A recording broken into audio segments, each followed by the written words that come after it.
very much.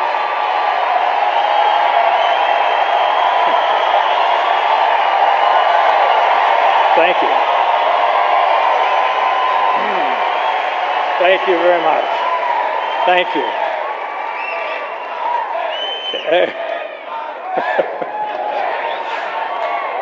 Save a little for Mitt. Now, I know what you're thinking.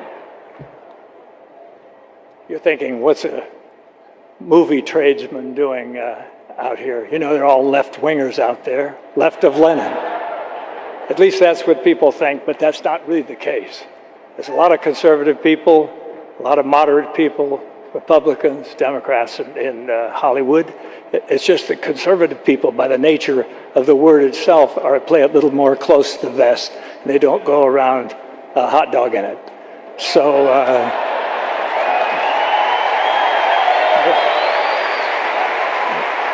but they're there. Believe me, they're there, and I just. I think that, in fact, there's some of them around town. I saw John Voight. There's a lot of people around here in town. John's here, Academy Award winner, terrific guy. And these people are all like-minded, like all of us.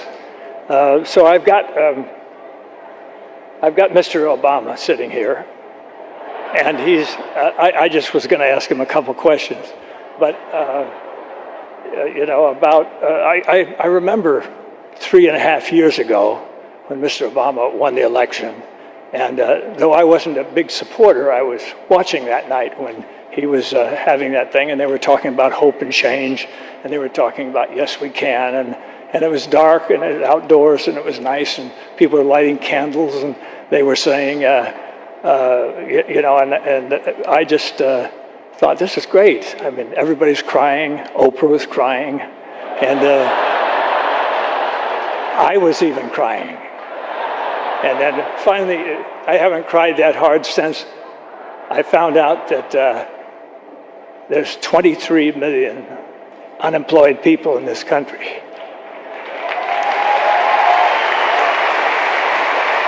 And now that is something to cry for, because that is a disgrace, a national disgrace, and we haven't done enough, obviously. This administration hasn't done enough to cure that. And whatever interest they have is not strong enough. And I think possibly now it may be time for somebody else to come along and solve the problem.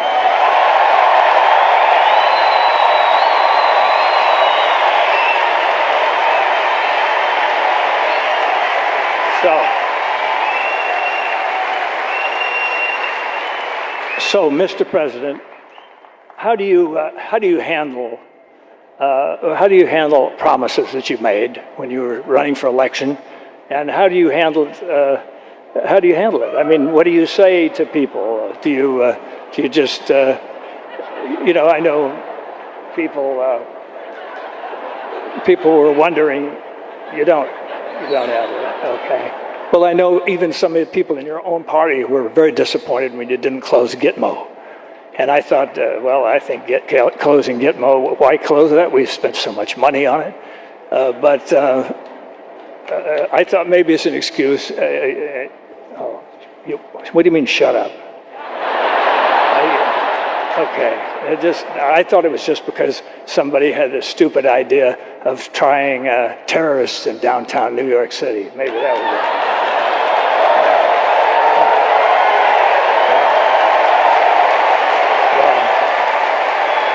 I've got to hand it to you. I've got to give credit where credit's due. You did oval that finally, and that's so. Now we're moving onward. And I know I know you were against the war in Iraq, and that's okay. But you thought the war in Afghanistan was okay. You know, I mean, you thought that was something that was worth doing. We didn't check with the Russians to see how they did there for the 10 years, but it.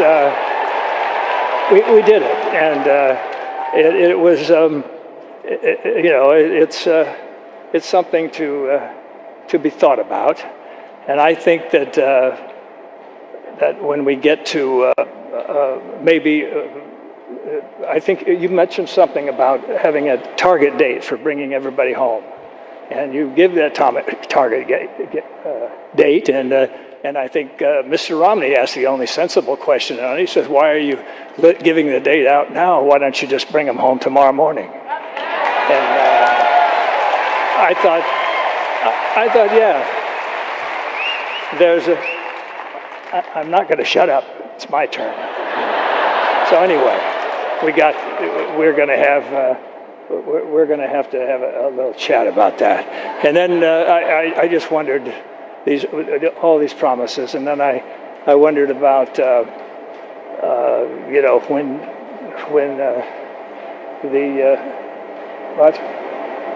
what do you want me to tell Romney? I can't tell him to do that. Can't do that to himself. You're crazy. You're absolutely crazy.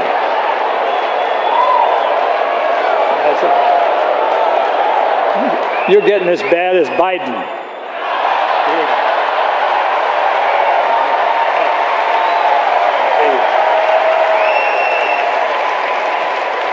Of course, we all know Biden is the intellect of the Democratic Party. So just a kind of a grin with a body behind it, It's just kind of a thing. But I just think that there's so much to be done, and I think that Mr. Romney and Mr. Ryan are two guys that can come along. I never thought that it was a good idea for attorneys to be president anyway, because it.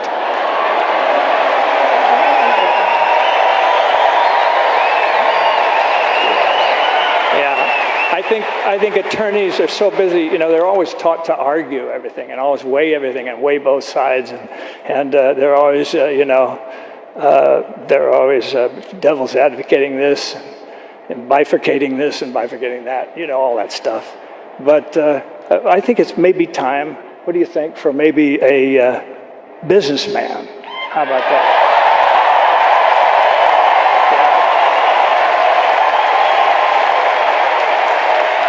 A stellar businessman, quote unquote, a stellar businessman. And I think it's that time.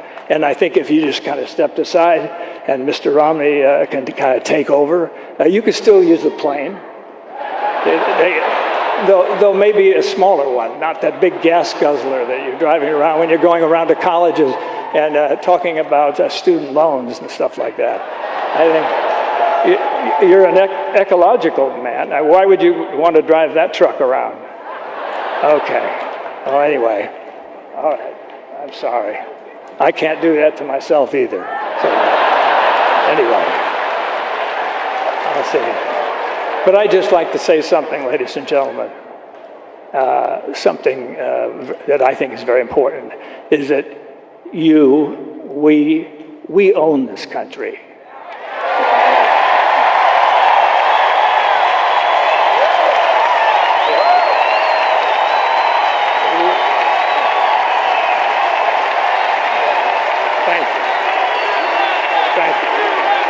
Yes, we own it. And it's not you owning it and not politicians owning it. Politicians are employees of ours. And so they're just going to come around and beg for votes every few years, and it's the same old deal. But I just think that it's important that you realize that and that you're the best in the world. And whether you're Democrat or whether you're a Republican or whether you're libertarian or whatever, you're the best, and we should not ever forget that. And when somebody does not do the job, we got to let them go.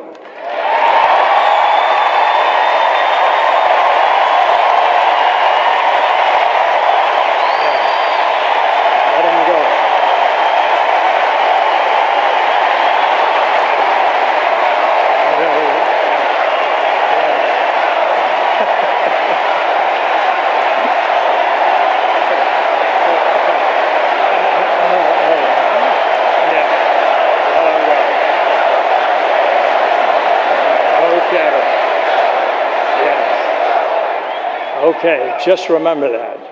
And I'm speaking out for everybody out there. It doesn't hurt. We don't have to be... I don't say that word anymore. Well, maybe one last time.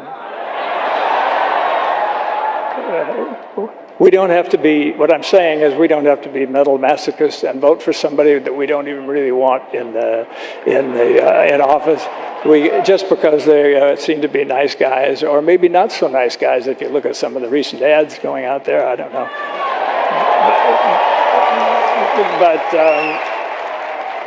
Okay, you ought to make my day. Huh?